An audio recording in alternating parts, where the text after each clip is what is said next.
강지훈 검사의 아침은 언제나처럼 아내 차수연의 온기로 시작되었다. 그녀는 갓 내린 커피의 향기처럼 그의 빡빡한 일상의 유일한 위안이자 안식처였다. 그녀는 완벽한 아내였다.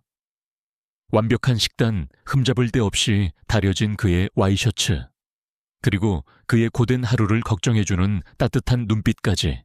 여보, 오늘 재판도 힘내요. 너무 무리하지 말고. 하지만 언젠가부터 그 완벽함 뒤에 보이지 않는 얇은 유리벽이 느껴지기 시작했다. 그녀는 사랑스러웠지만 어딘가 비밀스러웠다. 그날 아침도 그랬다. 지훈이 막 출근을 위해 현관을 나서려던 순간 그녀의 휴대폰이 울렸다. 액정을 확인하는 그녀의 표정이 찰나의 순간 얼음장처럼 차갑게 굳었다가 이내 평소의 온화한 미소로 돌아왔다. 그녀는 전화를 받지 않았다. 누구야? 아, 그냥 꽃꽂이 수업같이 듣는 친구요. 이따가 다시 걸죠 뭐. 그녀의 대답은 너무나도 평온했지만 지훈은 직감했다. 무언가 이상하다는 것을. 지훈은 현재 대한민국을 뒤흔들고 있는 거대 기업 총수의 비자금 사건을 맡고 있었다. 사건은 위험했고 그의 주변에는 보이지 않는 위협들이 감돌고 있었다. 동료 검사들은 그에게 몸조심하라는 경고를 잊지 않았다. 며칠 뒤 의심은 더욱 커졌다. 늦은 밤 잠자리에 들려던 그는 샤워를 마치고 나온 수연의 어깨에서 짙고 검붉은 멍 자국을 발견했다. 수연아, 이 상처 뭐야? 그의 걱정스러운 물음에 그녀는 당황한 듯 시선을 피하며 대답했다. 아, 꽃꽂이 수업에서 무거운 화병을 옮기다가. 그만, 별거 아니에요. 그녀의 변명은 그럴듯했지만 며칠 전에 그 비밀스러운 전화와 겹쳐지며 지훈의 마음속에 불길한 상상의 씨앗을 뿌렸다. 그리고 그녀의 심야 산책이 시작되었다. 지훈이 야근을 마치고 새벽에 들어온 어느 날, 집은 텅 비어 있었다. 그는 걱정이 되어 그녀에게 전화를 걸었다. 그녀는 숨이 찬 목소리로 답답해서 근처 공원을 산책하고 있다고 말했다. 하지만 잠시 후 집에 돌아온 그녀의 신발에는 그날 밤 내린 비의 흔적인 흙탕물 하나 묻어 있지 않았다. 그리고 그녀의 재킷에서는 상쾌한 공원 냄새가 아니라 희미하고 기분 나쁜 녹슨 소의 냄새 같은 것이 났다. 거짓말. 그녀가 자신에게 거짓말을 하고 있었다. 사랑과 믿음으로 쌓아 올렸던 그의 세계에 첫 번째 균열이 생기기 시작했다. 그의 머릿속은 온갖 끔찍한 상상으로 가득 찼다. 혹시 그녀에게 다른 남자가 생긴 것은 아닐까? 사건은 그의 의심이 최악의 방향으로 치닫던 어느 날 밤에 일어났다. 그는 늦은 밤까지 이어진 피의자 신문을 마치고 빗길 속을 운전해 집으로 돌아오고 있었다. 장대 같은 비가 차창을 두드리고 와이퍼는 쉴 새 없이 움직였다. 그의 머릿속은 아내에 대한 의심과 그럼에도 불구하고 여전히 그녀를 사랑하는 자신의 마음에 대한 혼란으로 가득 차 있었다. 차가 구불구불한 산길의 급커브에 진입하는 순간이었다. 그는 속도를 줄이기 위해 브레이크 페달을 밟았다. 하지만 아무런 반응이 없었다. 페달은 쑥 하고 허무하게 끝까지 밟혔다. 그의 심장이 철렁 내려앉았다. 차는 통제 불능 상태가 되어 가속도가 붙은 채 가드레일 너머에 까마득한 낭떠러지를 향해 미끄러지기 시작했다. 그는 본능적으로 핸들을 꺾었지만 젖은 노면 위에서 타이어는 비명을 지르며 헛돌았다. 죽음이 눈앞에 있었다. 그가 모든 것을 포기하고 충격에 대비해 눈을 감으려던 바로 그 찰나. 갑자기 사이드 브레이크가 미친 듯한 굉음과 함께 폭력적으로 체결되었다. 차는 완벽하게 멈추지 못했지만 그 격렬한 제동 덕분에 낭떠러지로 추락하는 대신 가드레일을 들이받고 멈춰 설 수 있었다. 충격으로 정신을 잃었다가 깨어났을 때 그는 병원이었다. 경찰은 기적적으로 살아남았다고 말했다. 브레이크 오일이 알 수 없는 이유로 누출되었지만 마지막 순간에 사이드 브레이크가 우연히 작동하여 목숨을 구한 것이라고. 그것은 기계적인 결함이 만들어낸 천운에 가까운 사고였다. 잠시 후 병실 문이 열리고 수연이 달려 들어왔다. 그녀의 얼굴은 하얗게 질려 있었고 그녀의 눈은 진심 어린 공포와 안도감으로 가득 차 있었다. 그녀는 그의 품에 안겨 아이처럼 흐느꼈다. 그녀의 두려움은 너무나도 진짜처럼 보였다.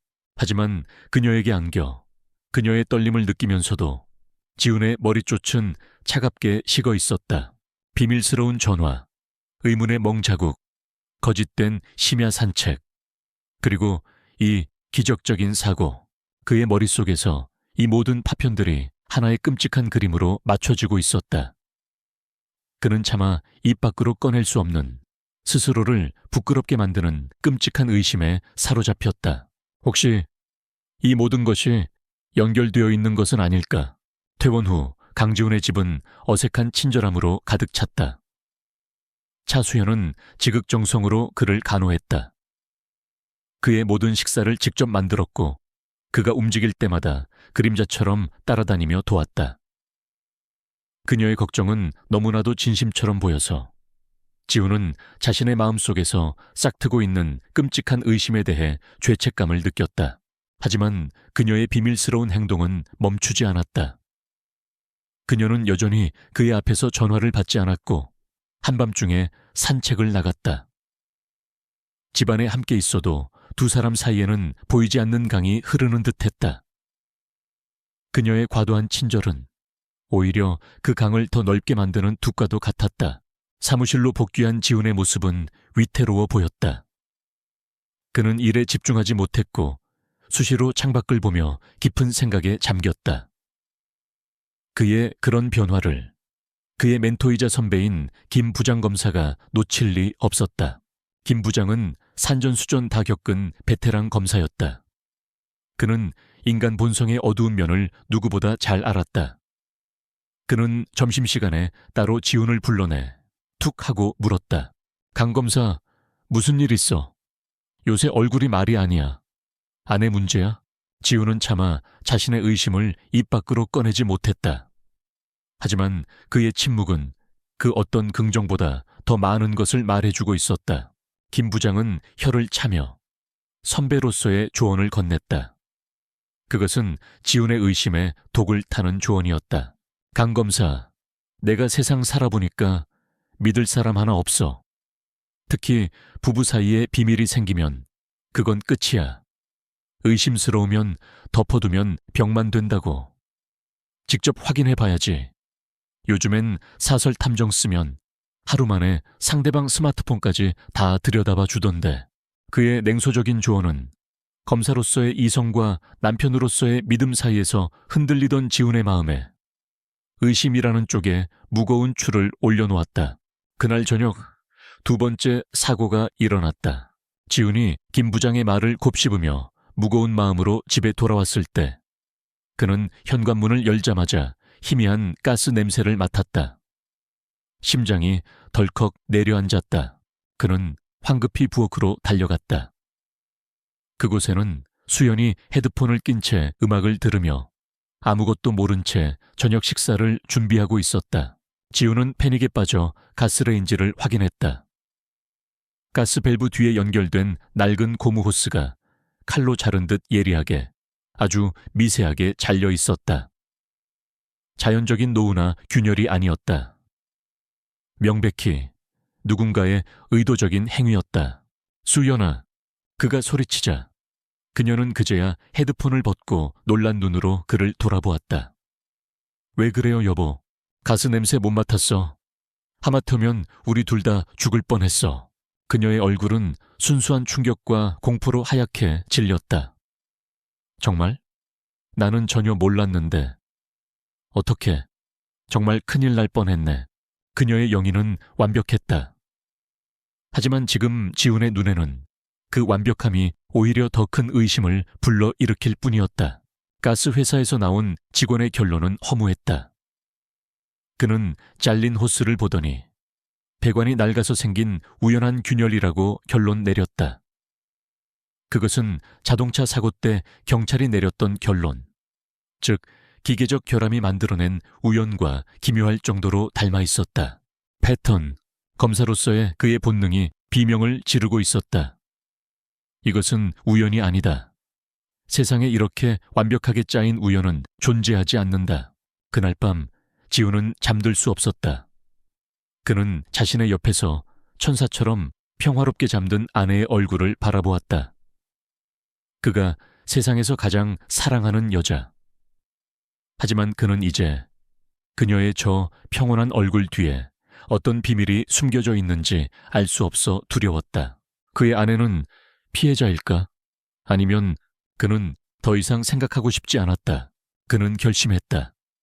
진실이 무엇이든 그는 자신의 눈으로 직접 확인해야만 했다. 그것이 설령 자신의 모든 것을 파괴하게 될지라도 그의 시선이 아내가 잠든 사이 머리맡에 놓아둔 그녀의 작은 핸드백으로 향했다. 그 안에는 그녀의 휴대폰과 지갑, 그리고 그녀의 모든 비밀이 들어있을 터였다. 의심의 씨앗은 이제 거대한 동나무가 되어 그의 심장 전체를 휘감고 있었다. 기회는 예상보다 빨리 찾아왔다. 며칠 뒤 수연은 꽃꽂이 수업 동호회에서 야유회를 간다며 아침 일찍 집을 나섰다. 그녀의 목소리는 평소처럼 밝았지만 지우는 더 이상 그녀의 말을 믿지 않았다. 그녀가 떠나자마자 따뜻했던 집은 차갑고 텅 빈 공간으로 변했다. 그리고 그 공간은 그의 의심과 편집증으로 가득 채워졌다. 그는 망설였다. 사랑하는 아내의 사적인 공간을 침범하는 것은 범죄와도 같은 행위였다. 지난 수년간 쌓아올린 두 사람의 신뢰를 자신의 손으로 깨뜨리는 것이었다. 하지만 그는 알아야만 했다. 진실이 무엇이든 이 지옥 같은 불확실성 속에서 더 이상 살아갈 수는 없었다. 그의 수색은 검사가 범죄 현장을 수색하듯 체계적이고 냉정하게 시작되었다. 그는 먼저 그녀의 옷장을 뒤졌다. 화려한 옷들 사이 그가 사준 적 없는 낯선 옷이나 선물이 숨겨져 있을지도 모른다고 생각했다. 하지만 옷장 안에는 그가 아는 그녀의 옷들 뿐이었다. 서랍 안에도 화장대 위에도 특별한 것은 없었다. 그의 수색은 아무런 성과도 없이 끝나가는 듯했다. 그는 안도해야 할지 아니면 실망해야 할지 알 수 없었다. 그의 발걸음이 두 사람의 서재에서 멈췄다. 그리고 그의 시선이 책장 한쪽 구석에 놓인 낡고 아름다운 목재 오르골 상자에 멎었다. 그것은 수연이 늘 보물처럼 아끼던 물건이었다. 그녀는 어릴 적 돌아가신 부모님이 남긴 유일한 유품이라고 말했었다. 지훈 역시 그 오르골을 그녀의 신성한 영역으로 여기며 한 번도 함부로 만진 적이 없었다. 하지만 지금 그의 이성은 의심이라는 독에 마비된 상태였다. 그는 선을 넘기로 결심했다. 그는 조심스럽게 오르골을 집어들었다. 뚜껑을 열자 드뷔시의 달빛에 맑고 슬픈 멜로디가 흘러나왔다.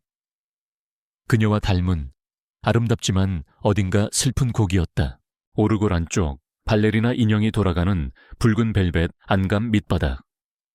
그의 예리한 검사의 눈이 아주 미세하게 어긋나 있는 부분을 발견했다. 이중 바닥.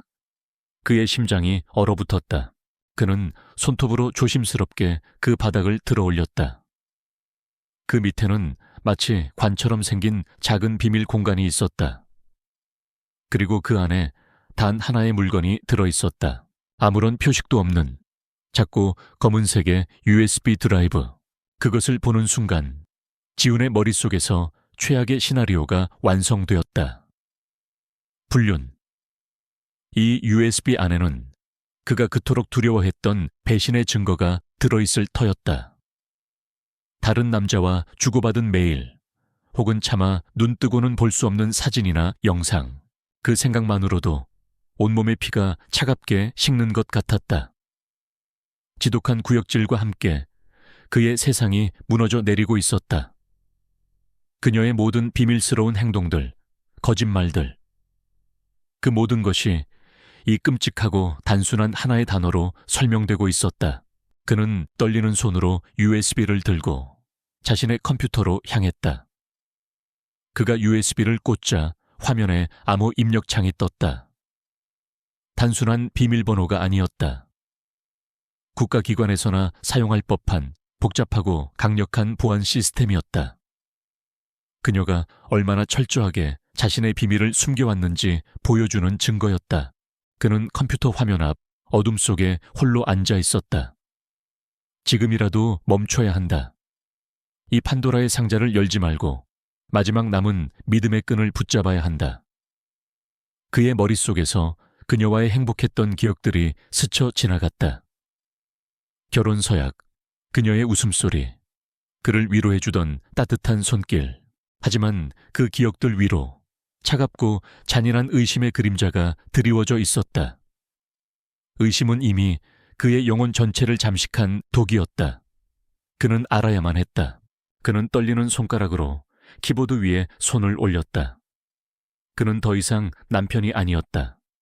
그는 자신의 아내를 피의자로 놓고 취조하는 가장 잔인한 검사가 되어 있었다. 그는 더 이상 위안을 찾고 있지 않았다. 그는 자신의 심장을 찢어밟길 배신의 증거를 찾고 있었다.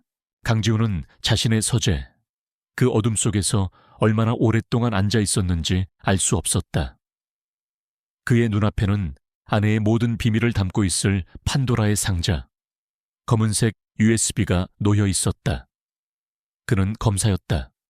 그의 일은 인간의 추악한 비밀을 파헤치고 진실을 밝혀내는 것이었다. 하지만 지금 그가 밝혀내려는 진실은 어쩌면 자신의 모든 것을 파괴할지도 모르는 것이었다. 그는 몇 시간 동안 암호를 풀기 위해 사투를 벌였다. 그녀의 생일, 두 사람의 결혼기념일, 그녀가 좋아하던 노래 제목, 그녀의 부모님 기일까지. 하지만 컴퓨터는 무정하게도 계속해서 액세스 거부 메시지만을 띄울 뿐이었다. 그가 거의 포기하고 이 끔찍한 의심을 가슴에 묻은 채 살아가야 하는가 체념하려던 순간이었다. 그의 머릿속으로 아주 오래전 두 사람이 함께 보았던 영화의 한 장면이 스쳐 지나갔다. 그리스 신화에 대한 영화였다. 수연은 영화를 보는 내내 사냥과 달의 여신 아르테미스에게서 눈을 떼지 못했다. 그녀는 말했다. 나는 저 여신이 좋아. 조용하지만 강하고 자신이 지켜야 할 것을 위해 모든 것을 걸잖아. 지우는 떨리는 손으로 키보드 위에 마지막 희망을 입력했다. 엔터키를 누르는 순간 그의 심장이 멎는 것 같았다. 화면에 액세스 승인이라는 녹색 글자가 떠올랐다. 그는 마침내 판도라의 상자를 열었다. 하지만 그의 눈앞에 펼쳐진 것은 그가 상상했던 역겨운 불륜의 증거들이 아니었다. 그 안에는 암호화된 문서들, 감시 보고서처럼 보이는 파일들, 그리고 몇 개의 동영상 파일만이 들어있었다. 그의 심장이 불길하게 뛰기 시작했다. 이것은 단순한 바람의 증거가 아니었다. 이것은 그보다 훨씬 더 깊고 어두운 무언가였다. 그는 첫 번째 동영상 파일을 더블 클릭했다. 파일의 이름은 너무나도 섬뜩했다. 사고 1, 자동차 브레이크. 영상이 재생되었다. 화면은 그들의 집 주차장에 설치된 CCTV 영상이었다. 시간은 그가 사고를 당하기 바로 전날 밤이었다. 화면 속으로 검은색 모자를 깊게 눌러쓴 한 남자가 나타났다. 그는 주위를 살피더니 지훈의 차 밑으로 기어 들어갔다. 그리고는 몇 분 뒤 무언가를 잘라내는 듯한 소리와 함께 차 밑에서 검은 액체가 흘러나오는 것이 보였다. 브레이크 오일이었다. 지훈은 숨을 멈췄다. 그의 사고는 우연한 기계적 결함이 아니었다. 명백한 살인 미수였다. 영상의 다음 부분에서 그의 세상이 다시 한번 뒤집혔다. 검은 옷의 남자가 사라지고 몇 시간 뒤 또 다른 그림자가 나타났다. 이번에는 그의 아내 차수현이었다. 그녀는 남편이 잠든 것을 확인하고 조용히 주차장으로 내려왔다. 그녀의 손에는 그가 한 번도 본 적 없는 작고 정교한 공구들이 들려 있었다. 그녀는 남편의 차 밑으로 기어 들어갔다. 그리고 영상은 그녀가 차 밑에서 작업하는 모습을 클로즈업해서 보여주었다. 그녀는 잘려나간 브레이크 라인을 완벽하게 복구하지 않았다. 대신 그녀는 무언가 다른 장치를 설치했다. 그리고는 사이드 브레이크 케이블에 아주 미세한 조작을 가했다. 지우는 깨달았다. 그녀는 범죄의 흔적을 지우고 있었던 것이 아니었다. 그녀는 범죄를 수정하고 있었다. 브레이크가 완전히 말을 듣지 않는 즉사로 이어질 수 있는 사고를 마지막 순간에 사이드 브레이크가 작동하여 충돌로 끝날 수 있는 덜 치명적인 사고로 바꾸어 놓았던 것이다. 그녀는 그의 목숨을 구했다. 지우는 스크린을 보며 망견자실에 있었다. 그의 머릿속이 하얗게 비어버렸다. 의심, 배신감, 분노. 그 모든 감정들이 거대한 충격과 혼란의 파도에 휩쓸려 사라졌다. 그의 아내는 바람을 피우고 있었던 것이 아니었다. 그의 아내는 어둠 속에서 홀로 그의 목숨을 구하고 있었던 것이다. 그녀의 비밀스러운 전화, 설명할 수 없었던 멍자국, 거짓된 심야 산책. 그 모든 것들이 이제는 전혀 다른 의미로 그의 가슴을 후려쳤다. 그것들은 배신의 흔적이 아니라 그를 지키기 위한 처절한 싸움의 흉터였다. 그는 자신의 아내에 대해 아무것도 모르고 있었다. 첫 번째 영상이 남긴 충격에서 강지훈은 한동안 헤어 나오지 못했다. 죄책감, 경외감, 그리고 아내에 대한 미안함이 그의 심장을 뒤흔들었다. 그는 떨리는 손으로 마우스 커서를 두 번째 동영상 파일로 옮겼다. 파일의 이름은 사고2 가스 누출이었다. 영상이 재생되었다.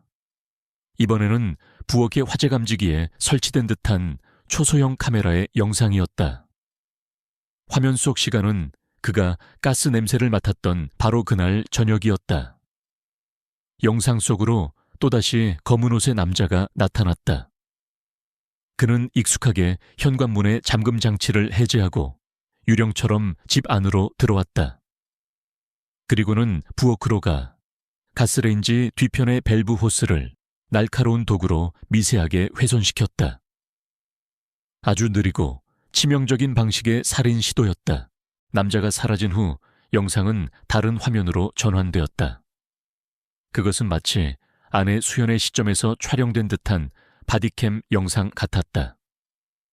그녀는 집 근처에 주차된 어두운 밴 안에서 노트북으로 방금 전에 CCTV 화면을 보고 있었다. 침입자의 모습을 확인한 그녀의 행동은 신속하고 전문적이었다. 그녀는 자신이 가진 소형 단말기를 이용해 아파트층 전체의 가스 메인 밸브를 원격으로 잠가버렸다. 그리고는 도시가스 회사의 유지보수 시스템에 해킹으로 접속해 자신들의 집에 센서 오류 신고를 등록했다. 그 모든 과정이 몇 분 만에 망설임 없이 이루어졌다. 지우는 그제야 깨달았다. 그날의 우연한 센서 오류와 배관 노후라는 가스 기사의 편리한 설명. 그 모든 것이 아내가 그의 목숨을 구하고 자신의 흔적을 지우기 위해 만들어낸 완벽한 시나리오였다는 것을 그의 아내는 대체 누구일까? 그 해답은 USB 안에 들어있는 마지막 텍스트 파일에 있었다. 파일의 이름은 아르테미스 기록이었다. 그는 파일을 열었다. 그것은 아내의 개인적인 기록이자 한 명의 전직 NIS 요원이 남긴 마지막 임무 보고서였다. 기록 시작. 결혼 1주년. 나는 오늘 아르테미스라는 이름을 묻고 차수연이라는 이름으로 다시 태어났다. 지난 10년간 나의 세계는 그림자와 총성, 그리고 배신으로 가득 차 있었다. 나는 국가정보원의 최정예 블랙 요원이었다. 나의 임무는 국가의 적을 제거하는 것이었다. 나는 내 일에 자부심을 느꼈지만 내 영혼은 서서히 죽어가고 있었다. 그러다 강지훈, 당신을 만났다. 임무 중 우연히 마주친 당신은 내가 살던 어두운 세계와는 전혀 다른 빛과 온기의 세계에 사는 사람이었다. 당신을 만나고 나는 처음으로 평범한 삶을 꿈꾸게 되었다. 나는 당신의 세계에서 살고 싶었다. 나는 나의 모든 과거를 버리고 당신의 아내가 되기로 결심했다. 하지만 내가 버린 과거는 나를 놓아주지 않았다. 기록은 그녀의 마지막 임무에 대한 이야기로 이어졌다. 나의 마지막 타겟은 국제범죄 조직의 수장, 코드네임 그림자였다. 그는 유령 같은 존재였다. 마약, 무기 밀매, 그리고 정치 공작까지. 그의 손이 닿지 않는 곳은 없었다.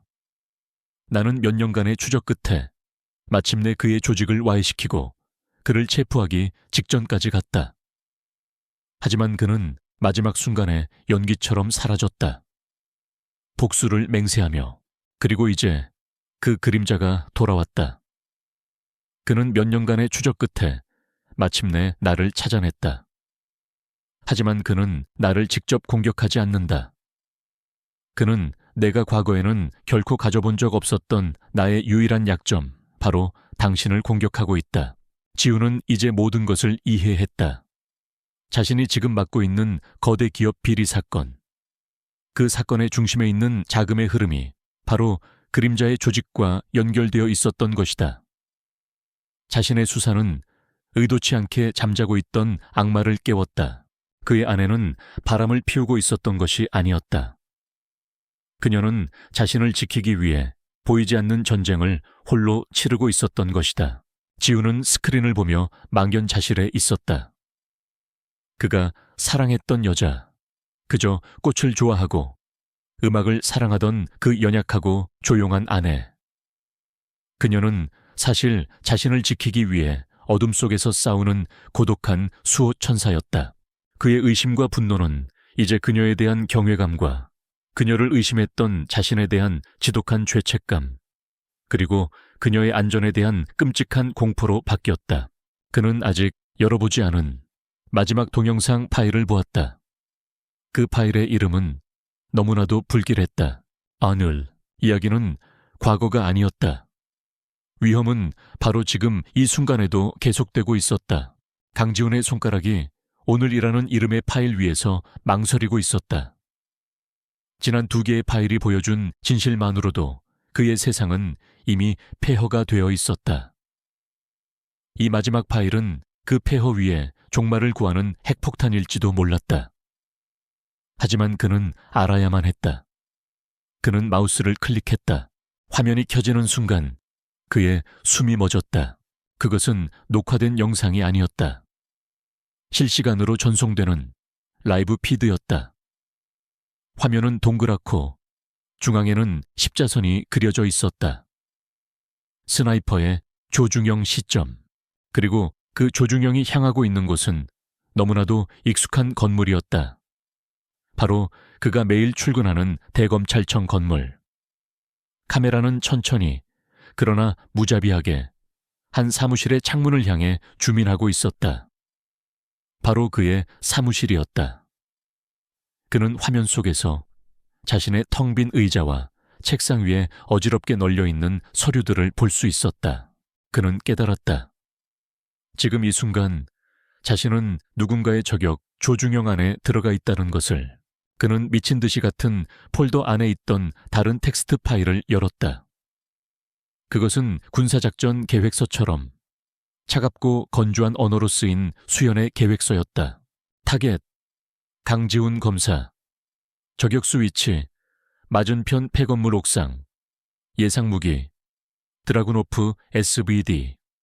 해결책, 저격수의 시선을 교란할 미끼 역할 수행 후 사각을 이용해 접근하여 제압. 지훈의 피가 차갑게 식었다. 그녀의 계획은 자살 임무나 다름없었다. 그녀는 자신의 몸을 미끼로 던져 남편을 노리는 저격수를 잡으려 하고 있었다. 자동차 사고, 가스 누출, 그리고 오늘의 저격까지. 이것이 아내가 그의 목숨을 구해주는 3번째 순간이었다. 그 순간 그의 안에서 무언가가 무너져 내렸다. 그는 자신의 추악했던 의심을 떠올렸다. 그녀의 멍 자국을 보며 다른 남자를 상상했고 그녀의 거짓말에 분노했으며 그녀의 헌신을 배신이라 단정했다. 그가 그녀를 의심하며 혼자만의 지옥 속에서 괴로워하고 있을 때 그녀는 진짜 지옥 속에서 홀로 그를 지키기 위해 싸우고 있었던 것이다. 죄책감, 그리고 그녀의 그 상상할 수조차 없는 사랑의 깊이에 대한 경외감, 마지막으로 지금 이 순간에도 그녀가 위험에 처해 있다는 끔찍한 공포, 그 모든 감정들이 한꺼번에 터져 나오며 그의 이성을 마비시켰다. 그는 USB를 쥔 채 바닥에 주저앉았다. 그리고 제목에 바로 그 마지막 단어처럼 오열했다. 그것은 조용한 흐느낌이 아니었다. 한 남자의 세상이 완전히 무너지고 그 폐허 위에서 다시 태어나는 영혼의 절규였다. 그는 아이처럼 소리내어 울었다. 얼마나 울었을까? 그의 울음이 멎었을 때 그의 눈은 더 이상 슬픔이나 죄책감으로 흐려져 있지 않았다. 그의 눈에는 새로운 불꽃이 타오르고 있었다. 그는 더 이상 보호받는 피해자가 아니었다. 그는 아내와 함께 싸워야 할 동반자였다. 그는 검사였다. 그에게는 그만의 무기가 있었다. 그는 화면에 떠있는 수연의 작전 계획서를 다시 보았다. 그 안에는 저격수의 위치, 예상 이동 경로, 그리고 주변 지형에 대한 데이터가 담겨 있었다. 그는 자신의 휴대폰을 집어들었다. 그의 얼굴은 눈물로 얼룩져 있었지만 그의 눈빛은 그 어느 때보다도 단호하고 날카로웠다. 그는 더 이상 아내의 등 뒤에 숨어 있지 않을 것이다. 그는 그녀와 함께 싸울 것이다. 그는 단축번호 1번을 눌렀다. 신호음이 한 번 울리자마자 수화기 너머로 익숙한 목소리가 들려왔다. 이 장에서 그에게 냉소적인 조언을 건넸던 바로 그 김 부장검사였다. 김 부장님, 저 강지훈입니다. 지금부터 제 말 잘 들으세요. 장난 전화 아닙니다. 제 아내가, 그리고 제가 위험합니다. 그는 그림자의 위치를 알고 있었다. 그리고 이제 방역을 시작할 시간이었다.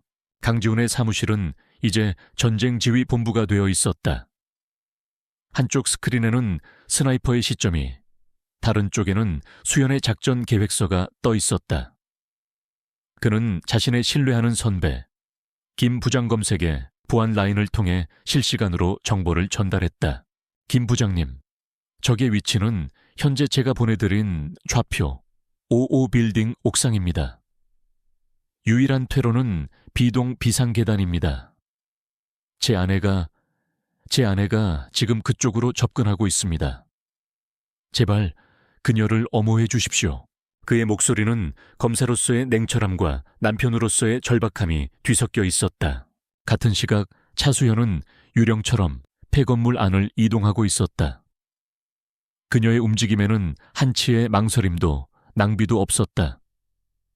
그녀는 남편이 자신의 계획을 모두 알고 지금 자신을 돕고 있다는 사실을 꿈에도 모른 채 홀로 마지막 전투를 준비하고 있었다.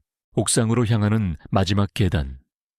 그녀는 숨을 죽이고 허리춤에 찬 소음기 달린 권총을 확인했다. 마침내 그녀가 옥상 문을 박차고 나갔다. 그곳에 그림자가 있었다. 그는 복면을 쓰지 않았다. 그는 수연을 기다리고 있었다. 그는 한때 그녀의 스승이자 동료였던, 그리고 그녀가 국가를 위해 배신해야만 했던 전직 NES 팀장이었다. 올 줄 알았다, 아르테미스. 그의 목소리는 쇠가 긁히는 듯 거칠었다. 이제 그만하시죠, 팀장님. 수연이 차갑게 말했다. 당신의 복수는 여기서 끝입니다. 두 사람 사이에는 더 이상의 대화는 없었다. 그들의 몸이 10년의 세월을 뛰어넘어 다시 한번 격렬하게 부딪혔다. 그것은 인간의 싸움이라기보다는 두 마리의 상처 입은 맹수가 벌이는 처절한 사투였다. 싸움은 막상막하였다. 하지만 오랜 실전 공백은 수연에게 불리하게 작용했다. 찰나의 순간 그녀는 균형을 잃고 비틀거렸다. 그림자는 그 틈을 놓치지 않았다. 그의 손에 들린 날카로운 단검이 그녀의 심장을 향해 파고들었다. 바로 그 순간이었다. 지훈은 수연의 몸에 부착된 소형 카메라를 통해 그녀가 위험에 처했음을 보았다. 그는 수화기에 대고 절박하게 외쳤다. 지금입니다. 진입하세요. 섬광탄 투척. 팡! 엄청난 섬광과 굉음이 옥상의 정적을 깨뜨렸다. 그림자가 본능적으로 눈을 가리며 주춤하는 그 찰나의 순간. 그것으로 충분했다. 수연은 그 틈을 놓치지 않고 몸을 날려 그의 팔을 꺾고 단검을 빼앗았다. 그리고 그의 목에 차가운 칼날을 겨누었다. 그와 동시에 옥상 문으로 중무장한 경찰 특공대가 들이닥쳤다. 길고 길었던 전쟁은 마침내 끝났다. 며칠 후 그들의 집, 모든 침묵과 비밀의 벽이 허물어진 공간에는 어색하지만 따뜻한 온기가 감돌고 있었다. 지우는 팔에 붕대를 감은 수연의 상처를 조심스럽게 소독해주고 있었다. 이제 그가 그녀를 돌봐줄 차례였다. 지우는 그녀의 손을 잡고 진심을 담아 말했다. 그의 목소리는 후회와 사랑으로 떨리고 있었다. 수연아, 지난 몇 년간 당신이 내 그림자 속에서 나를 지켜줬더군. 미안하다는 말로는 이 모든 것을 담을 수가 없겠지. 그는 그녀의 눈을 똑바로 바라보았다. 대신 약속할게. 이제부터는 당신의 그 어두운 세상에 내가 들어갈게. 당신의 아픈 과거도, 당신이 짊어진 위험도 다시는 당신 혼자 짊어지게 하지 않을 거야. 내가 평생 당신의 방패가 되어줄게. 그의 맹세에 수연의 눈에서 눈물이 흘러내렸다. 그것은 더 이상 고통이나 외로움의 눈물이 아니었다. 그것은 구원의 눈물이었다. 그녀는 그의 어깨에, 아주 오랫동안 기대고 싶었던 그 어깨에 자신의 모든 것을 맡기듯 기댔다. 카메라는 서로를 부둥켜 하는 두 사람의 모습을 비추다가 서재의 낡은 오르골 상자로 옮겨간다. 오르골의 뚜껑은 이제 닫혀 있었다. 그 안에 담겨있던 슬픈 비밀은 이제 두 사람의 공유된 사랑이 되었고 그 슬픈 멜로디는 마침내 멈췄다. 이제 그들의 집에서는 새로운 희망의 멜로디가 시작될 것이었다.